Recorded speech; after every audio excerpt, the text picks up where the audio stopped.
खुदाई इसलिए कराई थी कि भाई यहाँ मेरे गुरु का कुछ सामान दबा हुआ है। पिछले जन्म में मैं साधु था। पिछले जन्म की बात? हाँ, पिछले जन्म की बात बता रहा था जब बच्चा था वो, कि ये अब इसके साथ में कोई इसकी सेवा करता है ना, उसको हर चीज की प्राप्ति हो जाती है। रोज के 3 रुपया 1 रुपया भी अपने घर से निकालेंगे ना, तो उनकी आने वाली जो औलाद होगी उसके संस्कार सुधर जाएंगे, क्योंकि दान करने से धन नहीं घटता है।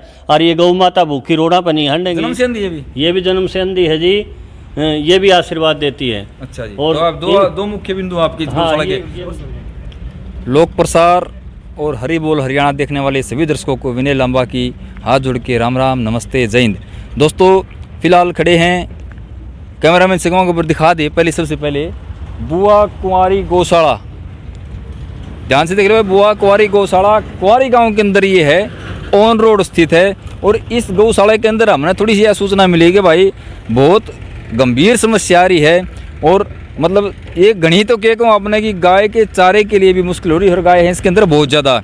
और ये सारे भाइयाँ तो हैं, एक बार वीडियो देखने से पहले ये रिक्वेस्ट करूँगा कि इस वीडियो ने भाई ज़ोरदार शेयर ज़रूर करियो, ताकि उन लोगों तक ये वीडियो पहुँचे जिससे इन गौ माता का जो है यहाँ पे थोड़ा बहुत उद्धार हो सके भाई। और आपका मन में भी अगर दया भाव आवे, आपका मन में भी गौ सेवा करने का विचार पैदा आवे, तो आप भी इस वीडियो को पूरा देखियो। और आपने वे चीज़ दिखाऊंगा गौशाला के अंदर किस सिचुएशन में है गौ माता, और या केस क्यों मतलब ऐसी सिचुएशन आ गई कि गौवा खातर चारा को नहीं, और गौवा खातर भाई दाना को नहीं, गौवा को रहने के लिए के स्थान है कैसे, वो सारी चीज़ दिखाऊंगा। कैमरा में सिखाऊंगा कि जल्दी आ जाए भाई, फॉलो करें। यह मेन गेट की जो है एंट्री है भाई यहाँ से। और यह गौशाला भी भाई आप जैसे दानी सज्जन है ना, उनके बलबूते पे गौशाला का निर्माण होया था। और बड़े बड़े शेठ जो हैं बलभद्र अग्रवाल जी और गांव के आसपास के लोगों के मतलब कर कमलों से ये जो गौशाला का निर्माण होया था। और आज इसके अंदर कितनी गाय हैं और कितना चारा बच रहा है, कितना के सिस्टम, वो सारी चीज़ आपने दिखावांगे। कौन मैनेजमेंट इसका कर रहा है, कैसे गऊ किस हालत में है, वे सारी चीज़ दिखावांगे। राजा भाई कैमरा में से कम जल्दी जल्दी फॉलो करें। तो भाई गौशाला के अंदर प्रवेश के लिए राम राम जी। तो ये गौशाला के जितने भी भाई कर्मचारी हैं, मैनेजर हैं इधर, आप नमस्कार जी। नमस्कार जी। तो सबसे पहले अपना परिचय दे दीजिए। मैं थोड़ा भाई थोड़ा घूम जा। मैं जयवीर पंडित जी, इसी गांव से बुआ कुंवारी मंदिर, बुआ कुंवारी हॉस्पिटल, बुआ कुंवारी गौशाला जी, एक ही ट्रस्ट है। और ये सारा काम गुआंड इसको चलाता है जी। जी, और मतलब सबका सहयोग है इसमें? हाँ, इसमें आसपास का जितना भी क्षेत्र है, 7-8 गांव हैं हमारे, या 20-22 दूर दूर के गांव हैं, उनसे भी चंदा आता है और नाच भी आता है, तूड़ी भी आती है।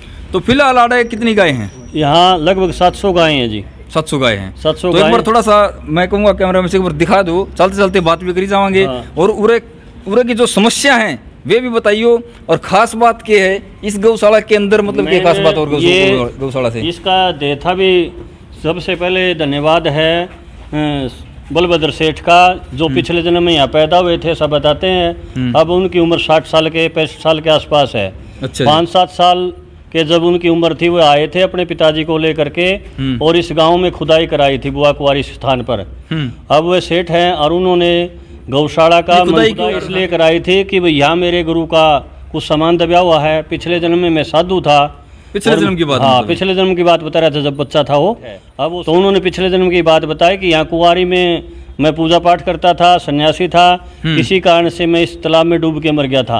अच्छा। तो यहाँ मेरे चिमटे रखे हुए हैं, मेरा सामान रखा हुआ है। तो उस समय उसके माँ बाप ने सोचा कि बस बालपन है कोई। अच्छा, मतलब उन्होंने वहाँ से हटा दिया, लेकिन वहाँ खुदाई करी तो कुछ अवशेष निकले थे वहाँ कुंवारी मंदिर के आसपास। तो क्या क्या मतलब निकला वहाँ पे? वहाँ कुछ इस प्रकार के मटके निकले थे, कुछ अवशेष काले ये मिट्टी माटी के बर्तन निकले थे, इस प्रकार का अवशेष वहाँ निकला था। लेकिन वहाँ से उस समय हटा दिया गया। लेकिन जब 2004 में ये मंदिर की स्थापना हमने शुरू की, प्राण प्रतिष्ठा करवाई, मंदिर की नींव रखी, तो 2005 में हमने उसके पास फोन किया। सेठ जी ने जितना भी था अपना पूरा पैसा लगाकर उस मंदिर का निर्माण किया। 2010 के आसपास इस गौशाला की नींव रखी।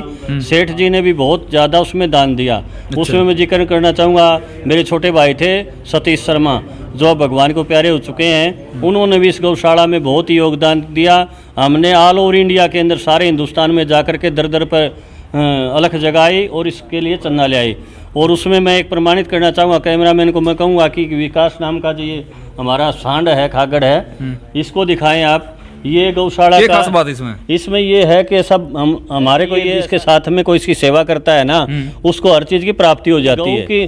गौ के चरणों में ही सारी सृष्टि का निवास है, क्योंकि और फिर ये अंधा है, जन्म अंधा है, लेकिन आप इससे बात करोगे ना, एक दो बार आप इसके सानिध्य में आ गए तो आपकी आवाज़ पहचानता है। अच्छा। जैसे मैं इसके तो पास विकास नाम कैसे, मतलब इसका विकास हमने ये आया था कि हमारी गौशाला छोटी थी, हमारे इतने, क्योंकि यहाँ ड्राई एरिया है, सूखा एरिया है, यहाँ इतने संसाधन नहीं थे, इसलिए हमने इसका नामकरण किया कि विकास होए, हमारी गौशाला का विकास आगे बढ़े। और जो जो इन्हें वो आशीर्वाद दिया इसने, तो मतलब इनको दिखता नहीं है? इसको बिल्कुल नहीं दिखता। जन्म से अंधा है? जन्म से अंधा, यही पैदा हुआ था ये गौशाला के अंदर ही। अच्छा। और ये आशीर्वाद देता रहता है, और पूरी सृष्टि के अंदर, क्योंकि गौ माता को मानते हैं हम, तो ये आशीर्वाद देता है। और इस गांव में सुख शांति, आसपास के क्षेत्र में सुख शांति इन गौ माताओं के आशीर्वाद से रहती है जी। और सामने कैमरामैन को मैं कहूँगा प्लीज़ उस गंगा को भी दिखाएं आप। ये सामने जो गौ है ये गंगा है।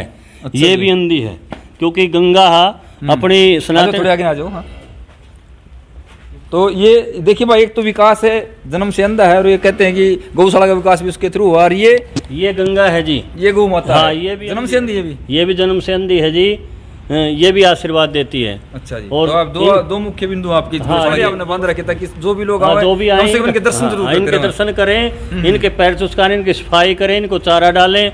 जो गौओं को देगा ना जी, सबसे उत्तमता यही है कि हर जीव का, हर इंसान का धर्म की वो दान करे। अगर वो दान नहीं करता तो उसको इंसान कहलाने का अधिकार नहीं है। और जो गौ माता को जितना भी देगा ना, अगर वो 1 बोरी देगा तो गौ माता उसको 100 बोरियों का आशीर्वाद, असंख्य आशीर्वाद देगी। इसलिए सबसे प्रार्थना है कि जितना हो सके गौओं की पूजा करे, कन्याओं की पूजा करे, माँ बाप की पूजा करे, और पर्यावरण की पूजा करे। यानी पेड़ पौधों की पूजा करने से सब कार्य सफल हो जाते हैं। देखिए भाई, दान की तो बताया, बहुत बड़ी महिमा बताई गई है। धर्म पुण्य की बताया, अगर 100 नियम बताई जा है, ठीक है। और ये ऋषि महात्मा पुराने साधु जो अपने, और आने वाली जो पहली अपनी जो 5, 7, 10 पीढ़ी जो पीछे चली गई, वे लोग भी ये बताते हैं कि दान की बहुत बड़ी महिमा है। और गौ दान का तो नुका करें, सारे कितने वेद ठा लो, पुराण ठा लो, अपने जितने भी ग्रंथ ठा लो, उनमें सारे में दान की तो बहुत बड़ी महिमा। अगर जन्म से लेके भाई आखिर में गौ जो मरना मर जाए, लेकिन मरती भी जो है आम आदमी के लिए आशीर्वाद देखी जाए, और उसका सारे अवशेष जो है काम आओ हैं। तो भाई कैमरा में से दिखा दो, देखिए गौशाला है, यहाँ पे गऊ फिलहाल खुली विचरण कर रही हैं। और कितने एरिया के लोग मतलब यहाँ पे गऊ छोड़ के जाए? लगभग कम से कम भी जी 15-20 गांव के जो हमारे आसपास के गांव गुआंढ है ना, वो हमारा सहयोग भी करते हैं और गाय भी छोड़ जाते हैं जी। मतलब जो आवारा गाय होती है या हाँ, कैसी भी गाय हो, लेकिन हम सांड नहीं रखते जी। जो नंदी है उनको नहीं रख सकते, क्योंकि ये गौशाला गऊओं के लिए है। बिल्कुल। और ज्यादातर गौएं हमारे पास इस प्रकार के लंगड़ी लुल्ली हैं, और आसपास में जितने भी गौएं हैं, लंगड़ी लुल्ली गऊ, उनका भी इलाज करने के लिए हमारे पास डॉक्टर हैं। लेकिन हमारे अगर ज्यादा कोई घायल गाय हो तो हम आसपास की जो बड़ी गौशाला है उनके पास ज्यादा साधन है, वहाँ भेज देते हैं। जी बता रहे हैं कि जो चारा है उसकी व्यवस्था पूरी नहीं हो पा रही है, चारे के मुकाबले में गौएं ज्यादा हैं, और ये गौओं के लिए मना नहीं कर सकते किसी को भी। देखिए, गौ सेवा इनका परम जो है कर्तव्य मान्य है। गौशाला जो होगी उसके अंदर गऊ के लिए मना कर नहीं सकते। लेकिन भाई चारा कहाँ से लाएं? चारा कहाँ से आएगा? गौ सेवा करने के लिए तो सब तैयार हैं, लेकिन गवां चरावांगे के, खुआवांगे के? क्या गवां को? मतलब इसका सोल्यूशन क्या है, कैसे हो गौ सेवा? ऐसा है जी, मैं सरकार से प्रार्थना करूं कि गौओं के लिए कुछ ऐसे कर दिया जाए, या तो गौशाला के लिए कोई गौ बोर्ड भी बना दिया जाए, गौशाला या गौ कल्याण बोर्ड बना दिया जाए, जो गौओं के प्रति वही समर्पित हो, और गौओं के लिए एक गौ के लिए 1000, 2000, 5000, 20000 जितने भी देश का हैं, यानी अगर 6 महीने के लिए भी कुछ तूड़ी या चारा दे देना तो 6 महीने हमारा आप चला लें हम। तो गवर्नमेंट जैसे यहाँ कर्मचारी हैं, 20 कर्मचारी, उनकी तनख्वाह भी जरूरी है जी। तो दूध से और इनका अन्य जो भी हमारे पास संसाधन है, उससे हमारे गौशाला के अंदर इतनी आमदनी नहीं होती हमारे पास से। मैं पूरी धर्म और धार्मिक विचार रखते हुए मैं सब भाइयों से आसपास के क्षेत्र से, जहाँ तक ये हरी भूमि की आवाज़ जाएगी, मैं जोड़ी मांड के गौओं के लिए प्रार्थना करता हूँ कि हज़ारों आदमी सभी गौशालाओं के अंदर, अगर 100 रुपए के मेंबर भी बनोगे ना, 1000 आदमी, 2000 आदमी बने, रोज के 3 रुपया 1 रुपया भी अपने घर से निकालेंगे ना, तो उनकी आने वाली जो औलाद होगी उसके संस्कार सुधर जाएंगे। क्योंकि दान करने से धन नहीं घटता है, और ये गौ माता भूखी रोड़ा पर नहीं हटेगी। गौ बचेंगी देश बचेगा, और देश बचेगा तो सनातन धर्म बचेगा भाई, और सनातन धर्म बचेगा तो सारा विश्व बचेगा, क्योंकि सनातन धर्म के अंदर ये ख्याति है कि ये सारे धर्मों के अंदर अपने अंदर समेट लेता है, समेट करके अपना तो मेन लाइन ही है कि सर्वे भवन्तु सुखिनः सर्वे सन्तु निरामयाः, तो सर्वे सारे सुखी रहो। सर्वे भवन्तु सुखिनः, आपने सही कहा, सर्वे भवन्तु सुखिनः सर्वे सन्तु निरामयाः सर्वे भद्राणि पश्यन्तु माँ कश्चित् दुःख भाग् भवेत्, यानी कोई भी निरोगी नहीं रहे। और गौ को 100 रुपये भी 1000 आदमी दे, 2000 आदमी दे तो इनका गुजारा हो जाए, वो दान निकल जा। आने वाले हमारे जितनी भी संतानें, अच्छी संतानें पैदा होंगी, या मीरा पैदा होगी, स्वर्ण पैदा होगा, भगत सिंह पैदा होंगे, तो इस देश का नहीं, पूरी सृष्टि का संचालन नहीं करेंगे, पूरा संसार के अंदर सुख शांति, जैसे वसुदेव कुटुंबकम, सारी पृथ्वी भी अपना परिवार है, ऐसा मान करके हम गौओं की रक्षा करें। ये भाई भारत देश एक ऐसा है जो पूरे विश्व की शांति सुख शांति के लिए कामना करता है, हमारे वेद ग्रंथ ये बोलते हैं। हाँ, हमारे वेद तो ये कहते हैं, वे स्वस्ति न इंद्रो वरदा सर्वा स्वस्ति न पूखा विश्वेदा स्वस्ति न तारिक स्वरिष नेमि स्वस्ति न बृहस्पति ददातु, ये वेद का मंत्र है। इसमें सबकी सुख की कामना की गई है, अच्छी वर्षा हो, अच्छा धन धान्य हो, अच्छा हमारा पालन पोषण हो, अच्छी शिक्षा दीक्षा हो, अच्छे संस्कार हों, और गौओं की सेवा करें, कन्याओं की सेवा करें, माँ बाप की सेवा करें, और पेड़ पौधों की सेवा करने से पूरी सृष्टि खुशहाल हो जाएगी जी।